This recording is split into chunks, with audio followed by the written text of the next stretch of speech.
up, my fellow small business supporters? I am back in the kitchen today. I remember how much y'all enjoyed when I baked cupcakes while reviewing Girl Stop Apologizing, because in that book I was kind of making fun of the fact that Rachel was making fun of boxed cake, acting like she was so superior to it. So today I decided to make another cooking video. Today's video is very special because I am doing a collab with my girl Monica, who is also a member of our anti-MLM community. Hello everyone, my name is Monica. Thank you so much, Savvy, for having me on your channel today. And in this video, she is also going to be cooking, and we are going to be talking about the difference between multi-level marketing companies, or MLMs, and real legitimate small businesses. We are both actual small business owners. We both are actual entrepreneurs. What Monica brings is a perspective of someone who used to be involved in an MLM and is now fully committed to the anti-MLM movement because it was a bad experience, and because,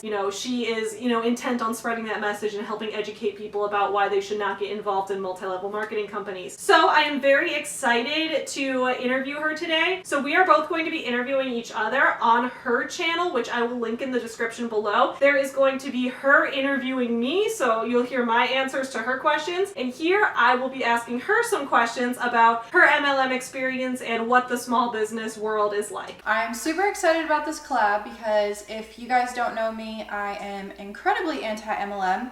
That's how I actually stumbled upon Savvy. She popped up in my recommended one day.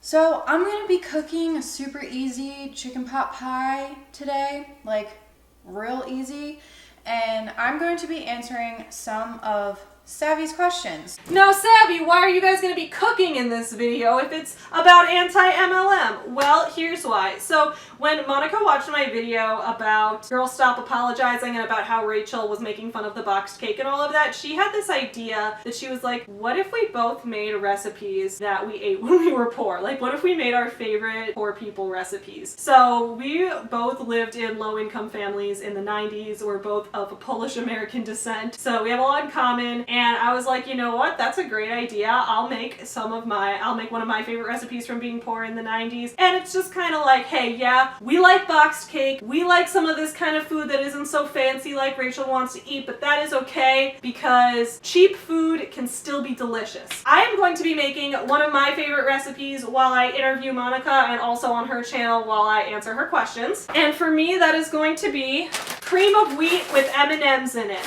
Now, Savvy, why are you making cream of wheat with M&Ms in it? Actually, some of you are probably asking, what is cream of wheat? Because when I bought this at Target, Tyler was like, I have no idea what cream of wheat is. What are you even making? The best way I can describe cream of wheat to someone who has never had it before is if you have a spectrum, and on one end of it is oatmeal, and on the other end is grits. Cream of wheat would be like in the middle of, between the middle and the grits, right? Like, it's closer to grits than to oatmeal, but I would say it falls in the spectrum. I don't really know how to describe it, but it is delicious. Now, why am I putting M&Ms in it? Well, when I was a kid, my mom used to make me cream of wheat all the time, and I saw cream of wheat. It's very like white looking, right? It's just like looks like a blank white canvas to me. Now, I was a kid who loved to color. I love to do artsy things. I love to draw. So when I saw this cereal, this grits, this oatmeal, this whatever it is that looked like a blank white canvas, I was like, I need to add some color to it. And my mom, who at the time was working 4 jobs and working like 4 different shifts and raising me as a single parent, and I was over here like, I want to add color to my breakfast. My mom was just like, okay, put the M&Ms in it. So I did, and it made a pretty rainbow. I haven't eaten this in like 20 years, so I don't know if it'll hold up. We're gonna find out, but here we go.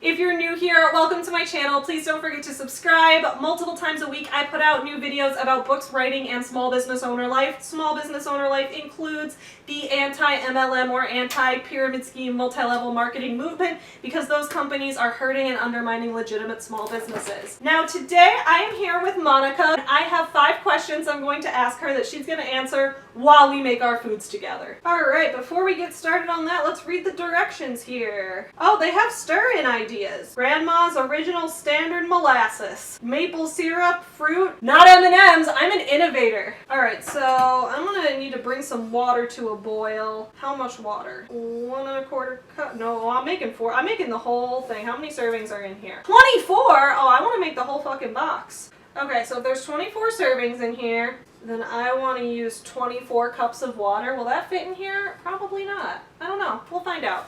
All right, while I'm getting that ready, Monica, I'm going to ask you my first question for you, which is, which MLMs have you been a part of in the past, and why did you choose to leave them?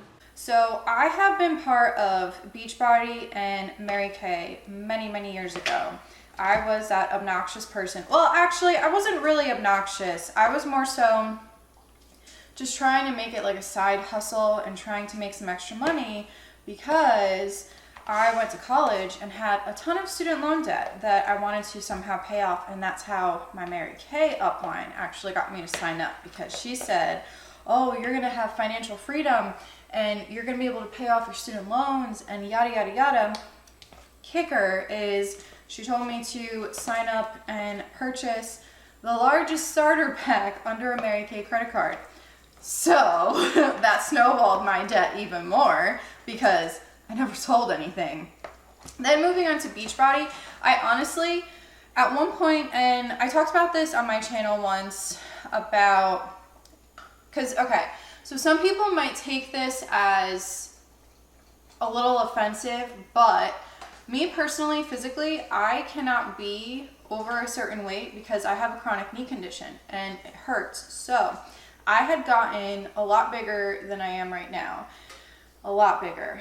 And it was so uncomfortable. I felt so bad, and my doctor told me that if I don't do something, I am going to really hurt myself. So I decided to take care of my health, I guess you could say. And I did that with Beachbody. And then I saw how great of results I had, and I wanted to help other people. My intention was never to recruit people, and because of that, I never did recruit anyone. But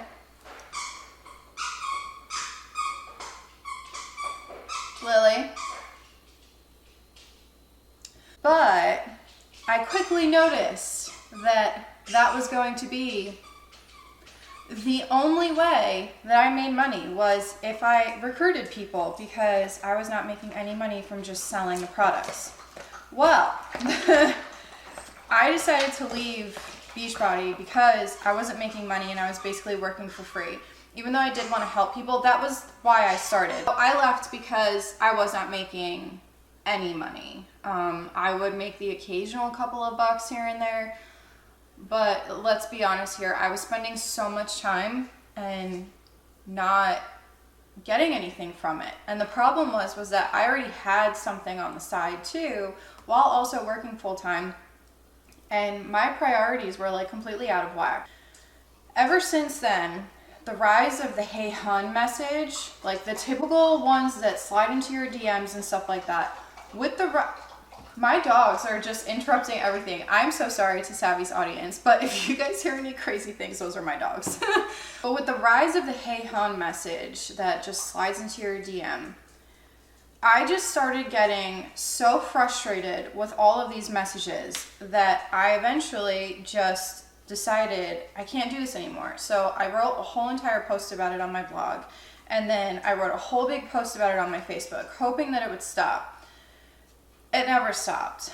And then I decided, one day I went on YouTube, and I wrote about my anti-MLM self years ago. But I went on YouTube and I somehow stumbled across the rabbit hole that is anti-MLM.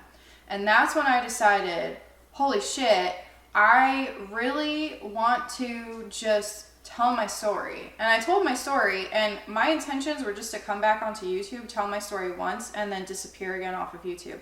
But it snowballed, and now, you know. But I'm glad that I didn't just stop, because I would have never met any of the people that I talked to, like the content creators on YouTube that I talk to now, including Savvy. I mean, I would have never met any of these amazing people. There we go. You're gonna boil on here instead. Water's gonna start boiling soon, hopefully.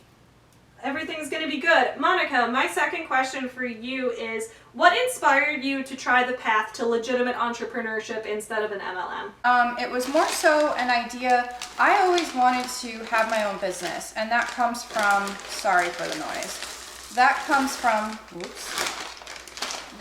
from my family and the fact that Savvy knows this, but you guys don't know this. My parents are immigrants, and they immigrated here from Poland, and I was always brought up to always be independent and always be a strong person and always make sure that I was taken care of, like taking care of myself. And my grandma was super into the whole being a businesswoman, and she instilled that in my brain to always be a businesswoman and have your own business and stuff like that. So I always tried like little things here and there, never really worked out. And then my fiance and his brother, they had this crazy idea to start our own CBD brand. And we did a lot of research. There was a lot of countless hours. You guys can see how much I like cheese. There were a lot of countless hours that were put into the research and development of the brand, and we wanted to make sure that it was our own. We do carry some other stuff, but it's predominantly our own brand. So it kind of just stumbled into my lap, and now it's our family business. I'm in charge of the retail location, and I'm in charge of everything that goes on there. I mean, of course I have to run things by the guys, but I mean, it's my place. Also forgot to mention that we own 2 businesses, so that's why I'm in charge of the store location, retail location. I was rewatching the video, so that's why nothing is on the island. But I was rewatching it and I realized that I didn't mention this. So the reason why I'm in charge of the one business is because they are focusing more on the other business, and that's why I say like this is mine. Alright, so we gotta bring the water to... Oh, and salt. I gotta put salt in here? Okay, so we're bringing the water to a boil, and then I'm gradually adding the cream of wheat. Okay, great. While we are doing that, Monica, my next question for you is, have any of the same skills that you used when you were in an MLM, have any of those skills actually been transferable or useful while you're running a real small business? I would say the skills that I learned in the MLM, not really, because they always taught you, and this is something I've talked about a lot, they always taught us that no doesn't mean no, it just means not right now. And I personally don't agree with that. I do know that, of course, there is a line where you can kind of get to that line of, you know, someone says no, but you can convince them. But there is a line that some of these uplines who have, you know, been my upline before, where they cross that line with people. And I see it as, it's not even aggressive anymore, and it's not even being a good business person. It's just being downright like a horrible person. I don't even know how to explain it. I would say the only thing that I learned from the MLM is, or being in MLMs, was how to be okay with rejection and how to talk to people and how to interact with people. I mean, I kind of learned that anyway before I was even in the MLM, but I guess if there was any takeaway, it was that, and also to never join one ever again. All right, the water's boiling, so it's time to add this in. So since I put 24 fucking cups of water in here, that means I can put the whole entire box of cream of wheat in. It says to slowly add and stir it, so that's what we're gonna do. All right, so added this, slowly stir. Oh, I'm supposed to stir this with a whisk. A whiskey whisk. All right, Monica, my question for you is, what key differences have made sticking with a real small business the right path for you? How has it been like different than working in an MLM? I would say my answer to that is the fact that we worked really hard on our brand, and there's a lot of research and development that went into it, so it actually feels like our own business. I'm not just selling someone else's product at a marked up price and then having to, you know, abide by someone else's rules. Like, this is our small business. It's ours. It's nobody else's. And if our business fails, then it fails and it's on us. But, you know, I don't have to worry about an upline. I don't have to worry about recruiting people. Like, this is our own thing. And at the end of the day, knowing and being able to fall asleep at night knowing that I helped people today, or, you know, that I was honest with people and I wasn't just trying to make a quick buck, or I wasn't just recruiting people to be able to pay for, you know, a new Louis Vuitton bag, let's say, for example. Like, I am able to sleep at night knowing that this is our own business, and if I want to do something different. So for example, you know, if I have someone come in and they say that they don't have enough money for it, I can work something out with them. Whereas in an MLM, you gotta pay up. I think for me, the number one thing is that it's ours. We don't have to answer to an upline. We don't have to answer to another company. Like, this is ours. And we actually wholesale with other people. So it's cool that we get to do all of these things, and it just started with an idea. All right, let's whiskey whisk this together. How long do I whisk this for? Simmer uncovered 2.5 minutes or until thickened, stirring frequently. I can do that. Let me just stir it up a little. I probably made way too much of this, but you know what? I'm gonna eat this for days. I hope I still like it as much as I did as a kid. All right, let's bring it down to a simmer like it said. Am I supposed to cover it or uncover? Simmer uncovered. Okay, cool. So we're simmering right now. We're simmering. Have you ever found yourself dealing with MLMs that work in the same industry as you? You know, like I have with being an author and having to compete with Usborne books. Have you ever had competition who was an MLM in the same industry? And then how do you deal with this and how do you react to it? Okay, it's bad that I have a knife in my hand after I heard that question. So a little fun fact, we go to expos and stuff all the time. And there was this one time where we went to a holistic health expo. And of course, we had competitors there. So there's other brands or other stores in the area that also went, but those are businesses. They're not MLMs. Granted, you know, some of them are a little, dare I say, scummier than others and lie to customers, whereas we're like super honest, but that's besides the point. But anyway, we went to this one expo and there was a HempWorks booth there. And all of the HempWorks Huns from that particular booth ended up actually walking over to our area, and they were asking us questions. Now, I will say that most of them were very nice and respectful. However, they were asking questions about CBD that they should already know if they had the proper training. It's almost as if like they had no training and they were asking us for everything.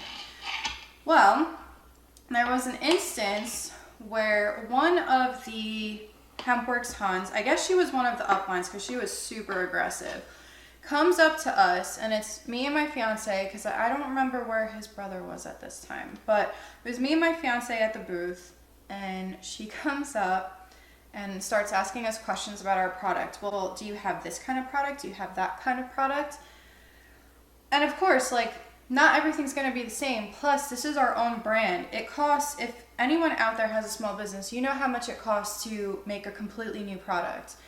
So it costs money. And this was like, not necessarily the beginning stages, but it was still, you know, we didn't even hit a year yet.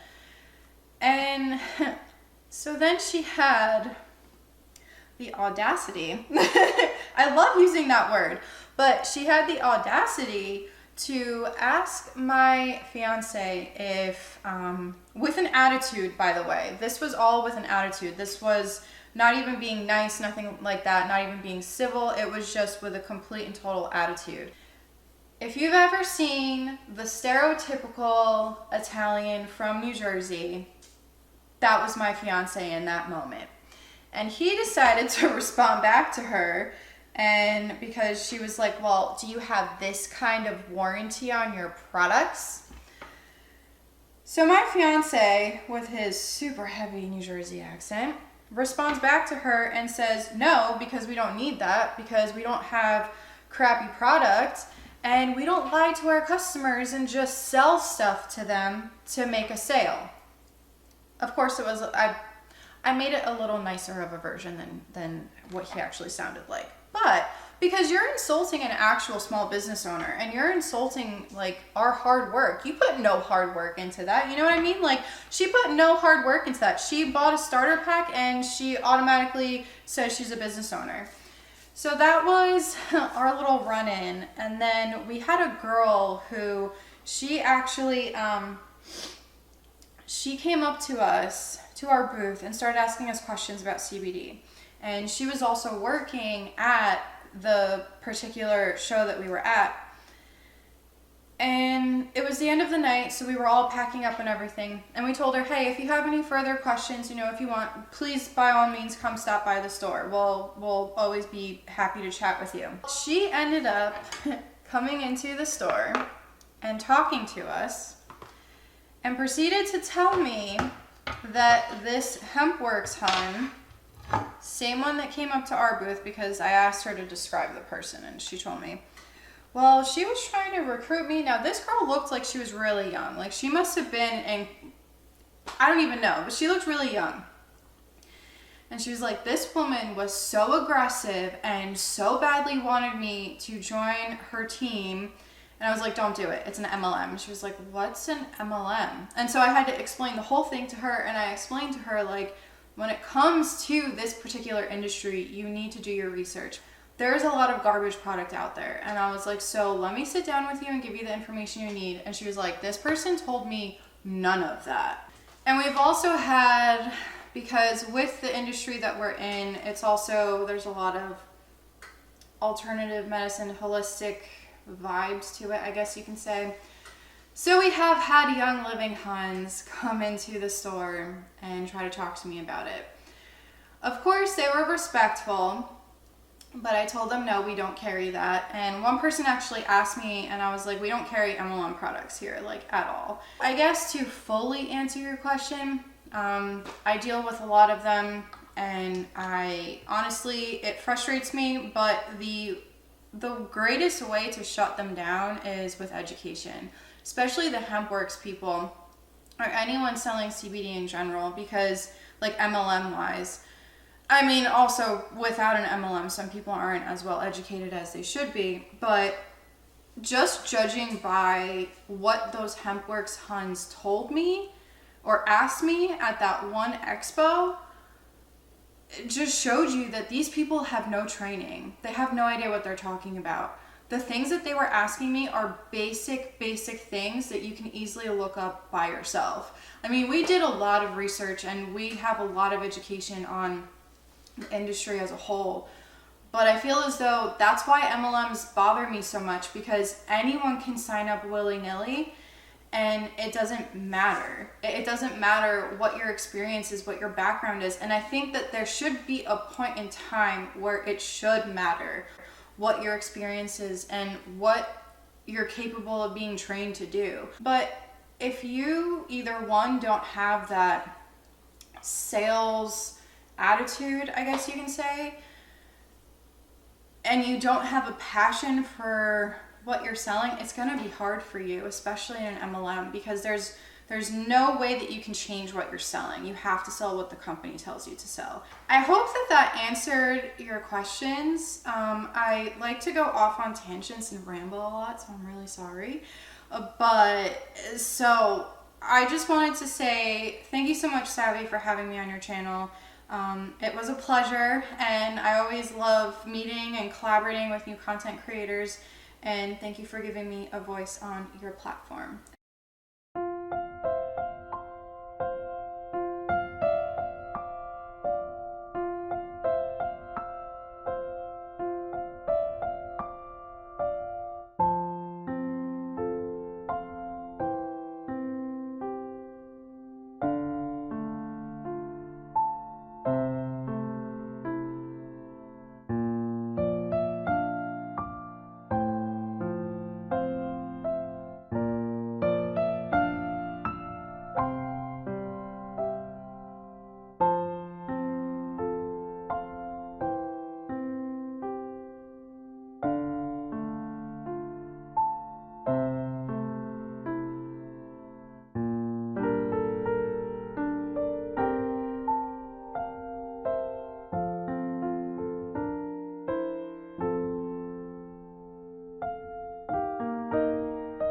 thank you everyone for watching. Thank you, Savvy, for having me on your channel.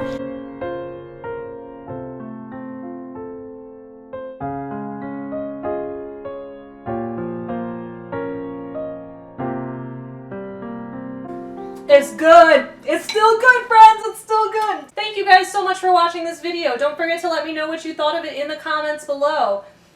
If you are interested in supporting me as a small business owner, you can check out foreverhomefriends.com, linked in the description below. 10% of all profits benefit animal shelters. Our Senior Dogs contest is also running only until February 3rd, so if you have a dog that you want to be featured in our next book, please make sure you enter the contest before February 3rd. Again, that link is in the description below as well.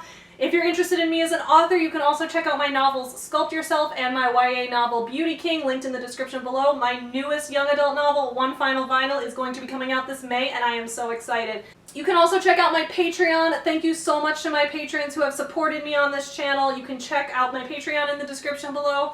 I will see you guys all again soon. In the meantime, don't forget to support small businesses. Happy cooking!